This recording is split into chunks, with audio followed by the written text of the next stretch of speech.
Today we'll see a brief overview of the American Revolution. I'm Lori Coffey of the Daughters of the American Revolution, and I'm thrilled to be sharing the story of our new nation. We Americans won our independence in a war lasting more than 7 years, touching every part of our new nation, from the future state of Maine to the future state of Florida, and west to the banks of the Mississippi. Our Revolutionary War was the world's first successful colonial war for independence and has inspired independence movements all over the world.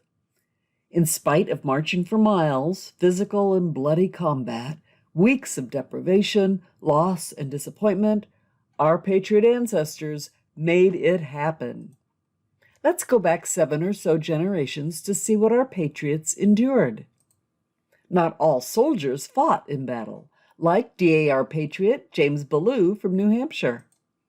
He was a fifer, not a fighter, a military musician who played a small wooden flute, not just to lift spirits, but to communicate orders and signals to soldiers like buglers did in the Civil War. Ebenezer Dutton of Massachusetts did fight, as did his son Thomas, leaving his young bride to work their farm. Hezekiah Posey not only fought, but was also wounded and captured by the British. He was released by his captor, Moses Marmaduke, moved to Alabama, which wasn't even a territory yet, and named his son Moses Marmaduke Posey. Not all patriots were soldiers. Peter Reichert, a lockmaker and gunsmith in Pennsylvania, agreed to supply guns to the Continental Army for the Committee of Safety. The founder and head of this committee? Benjamin Franklin. And not all patriots were faithful. In 1778, military officers like this major general at Valley Forge swore allegiance to his country. Only 2 years later, his oath was betrayed when he conspired to give West Point to the British. The traitor? Benedict Arnold. Sometimes they are heroes, and sometimes they are zeros. He was both. What matters is how you finish.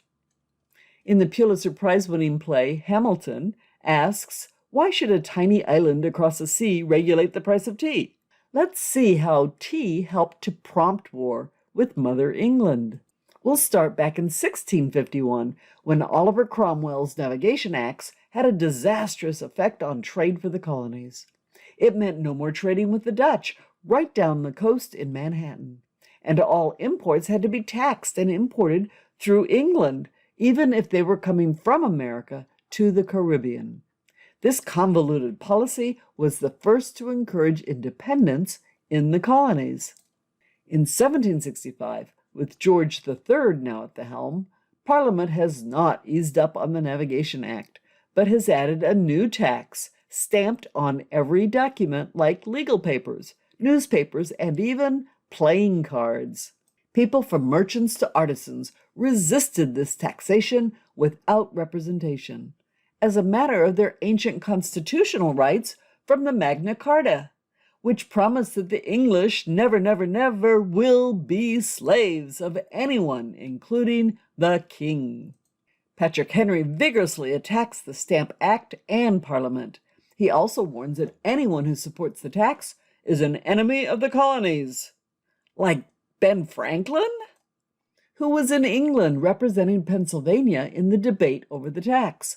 His wife, Deborah Reed Franklin, was not about to see her newly built house get pulled down by protesters and rioters who had destroyed wooden houses of the Stamp Act team, even those fighting it at Parliament like Ben. She bravely defends hers. When her neighbors see her resolve, they come to back her up. Ben wrote her, I honor the spirit and courage you showed in that time of danger. Fortunately for all, the act was quickly repealed, but was replaced with the Declaratory Act of 1766, even worse. It gave the British Parliament absolute power to tax the colonies any way they wanted. Then the Townshend Acts began limiting our right to assemble in our own legislatures to complain about it. Colonists felt a tyrannical squeeze of the British government.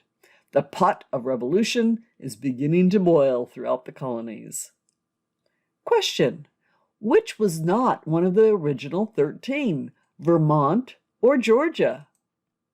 This map of the colonies in 1776 shows that Vermont was still Massachusetts, while Georgia is a colony. In Boston in 1770, British soldiers fire into a crowd protesting their loss of jobs, killing 5 Americans. The colonists see this as a brutal act of British aggression. To get King George's attention, in 73, the Sons and Daughters of Liberty lead hundreds of people in the Boston Tea Party to destroy 342 chests of English tea waiting to be taxed. Only 116 patriots are documented, as many are disguised. Why? Sarah Bradley Fulton, the mother of the Boston Tea Party and one of the first female spies for General Washington, wanted to protect the men from reprisals. However, you probably know the 3 most famous: Attorney John Adams, his cousin Brewer Sam Adams, and silversmith Paul Revere. While England continues to pull apart each colony's right to assemble and make their own laws, in 74 it sends troops to invade Massachusetts, requiring Americans, even those with children, to house them. These contemptible British regulars are not gentlemen. America responds with a Continental Congress. Leaders throughout the land, like Patrick Henry, come to Philadelphia to pray for peace and work together for the very first time. They call for Americans to stop importing from Britain and not sell or buy British goods. Eventually, they create Articles of Confederation to strengthen their unity to take back their liberties and property. As a result, does Britain back down? Just the opposite. In April of 75, expecting no opposition, all those British troops in all those American homes, plus troops invading Boston Harbor, 2 if by sea, march on Lexington, prompting the shot heard round the world, which begins the battle for independence, the first armed conflict of the Revolution. 3 hours away in Concord, the Patriots are now prepared with advance warning by their militia alarm system. In the end, 93 Americans are killed, wounded, or captured, while the British casualties is 3 times that. Everyone hears about this unlikely victory because the king's men poked the bear and the bear fought back. A political win for the Patriots. In July of 76, author Thomas Jefferson, assisted by Ben Franklin and John Adams, draft the Declaration of Independence, listing these truths to be self-evident, that the government of the new United States of America derives its power from the consent of the governed, called elections, not from birthright, fortifying their unity against the king, officially inviting war. Thus begins 7 long years of battle. Let's look briefly at the war years. America is no stranger to war. In 1620, the Mayflower Pilgrims trained regularly to defend Plymouth. By 1754, on the western frontier like Ohio, settlers spend nearly 10 years fighting off attacks from the French and their Indian allies. Because Ben Franklin knew they couldn't trust Mother England to protect them, in 1747, he establishes militias in Pennsylvania, who train periodically and are called up when needed. Eventually, up to 15% of all the men in the colonies train in the militias. For example, in Massachusetts, each town must provide a captain and 60 men to fight when needed. 25% of the militia grew into the better-trained Minutemen, who would come to the town's defense at a minute's notice, like Paul Revere. In 1775, our new Continental Congress ordered a new Continental Army, America's first formal military force. Several hundred men answered the call, when they were looking for several thousand.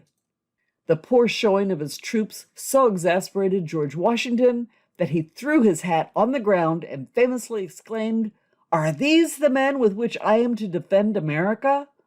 While the militia had 15% of all American men, eventually 3% joined the Continental Army. What kind of men were they? Like most of our ancestors, they were good old boys, working the farm or the family business.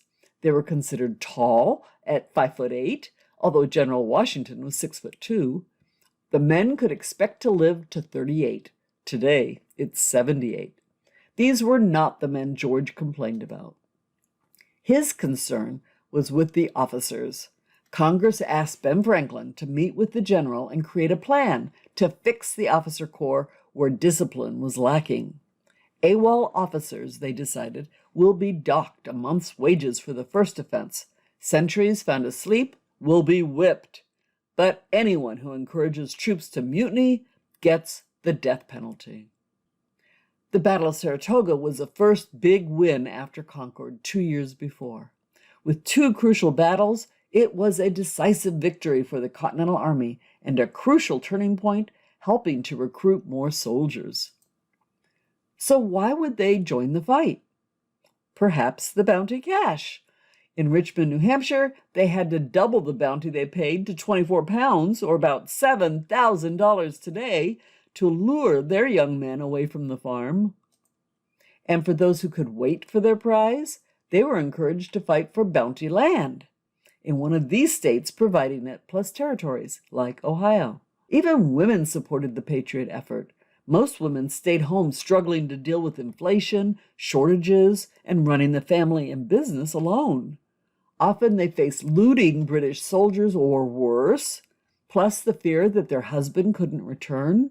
Some women even served as spies, purveyor of supplies, and as America's first paid nurses. And sometimes they fought in combat, like the Molly Pitchers. And an orphan named Deborah Sampson. She was tall and strong and learned men's skills, so she signed up to fight as a man.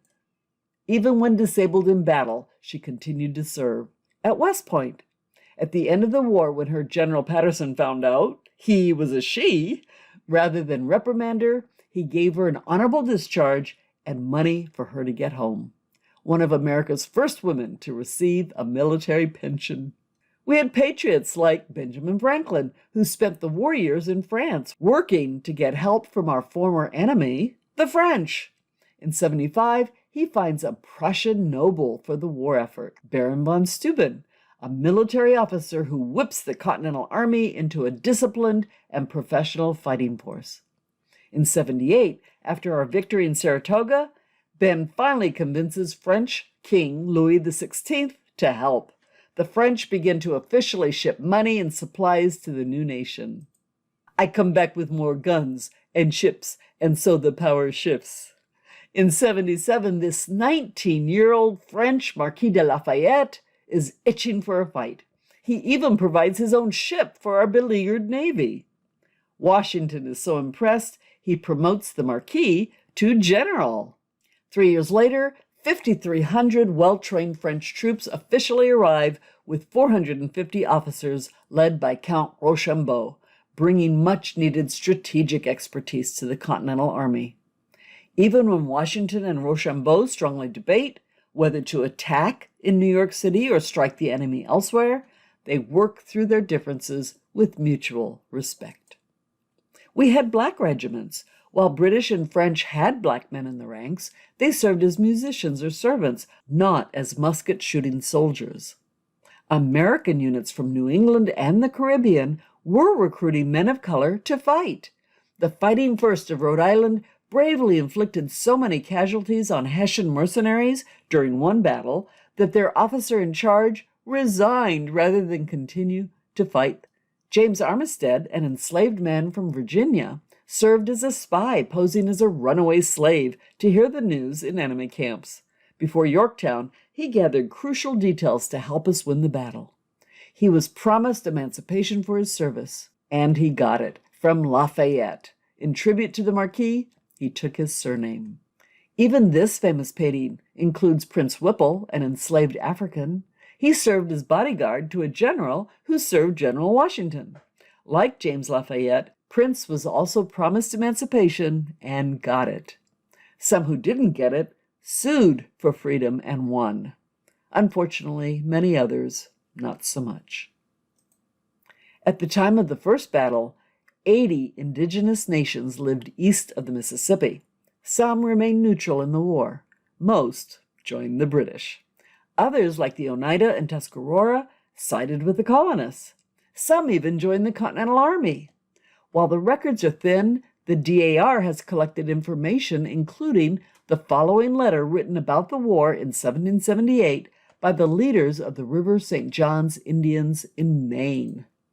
The chiefs and men of the River St. John's are unanimous that America is right and Old England is wrong. The river belongs from the most ancient times to our ancestors, and which we are bound to keep for our posterity. You know we are Americans. You know the King of England, with his evil counselors, has been trying to take away the lands and liberties of our country. But God, the King of Heaven, fights for us and says America shall be free. A much smaller but very influential group of patriots were the Jewish. In fact, Haim Solomon was a major financier.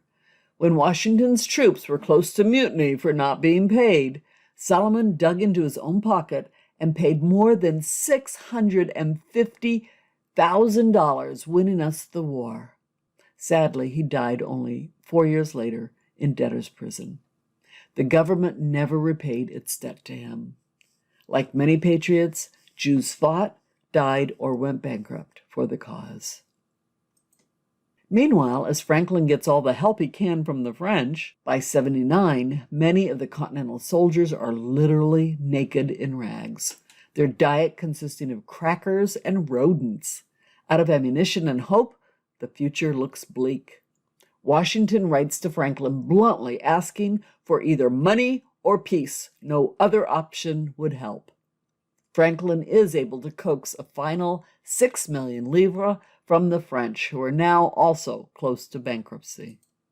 After 6 years of war, both British and Americans are exhausted. The British hold only a few coastal areas, while they are also waging a war with France and Spain. For our colonies, the long struggle is leading to enormous debt and a lack of morale. Both sides are desperate for victory. In late September of 81, American militia under Major General Nathaniel Greene fights Cornwallis at Guilford Courthouse in North Carolina, driving Cornwallis and his troops north to Virginia. Meanwhile, the French fleet under Admiral de Grasse joins the fray and scares off the British fleet. Knowing the British can no longer escape by sea, Washington sends Rochambeau south to fight the British in Virginia. His final hope to end the war is a massive cannon bombardment from General Henry Knox. Meanwhile, Lafayette aggressively pursues them north into Virginia, cornering Cornwallis at Yorktown. Washington uses the big guns and ammo to bombard the enemy for 3 weeks. After firing incessantly on a moonless night, American and French forces, using the password Rochambeau, Colonel Alexander Hamilton's light infantry attacks, using only bayonets affixed to rifles, while his friend Colonel John Laurens uses his troops to prevent escape. Because of the bombardment, no one hears the lone British drummer boy beating parley, "Let's talk." So an officer on a parapet at the front waves a white handkerchief. The world has turned upside down. Cornwallis surrenders his troops officially, but skirmishes continue until 1783, when Britain officially signs the peace accord at the Treaty of Paris. When some disagree with the language of the treaty, Ben famously says, "There is no such thing as a good war nor a bad peace." Lafayette is hailed a hero on 2 continents and made an honorary U.S. citizen. He names his son George Washington Lafayette after his hero and father figure. King Louis appoints Rochambeau Marshal of France. Not a healthy title when the monarchy falls during the Reign of Terror. Rochambeau is imprisoned by their revolutionaries. Fortunately, he manages to avoid Madame Guillotine and is eventually freed. Of course, the main hero in our story was first in war, first in peace, and first in the hearts of his countrymen. George Washington set the bar of leadership in war and in government. His integrity and commitment to the greater good are standards unparalleled today. Finally, in 1787, the new U.S. Constitution is ratified, officially ending the era of the Revolution and starting another revolutionary concept of we the people. Today, we have seen a quick snapshot of how our revolution helped to create the best nation in history.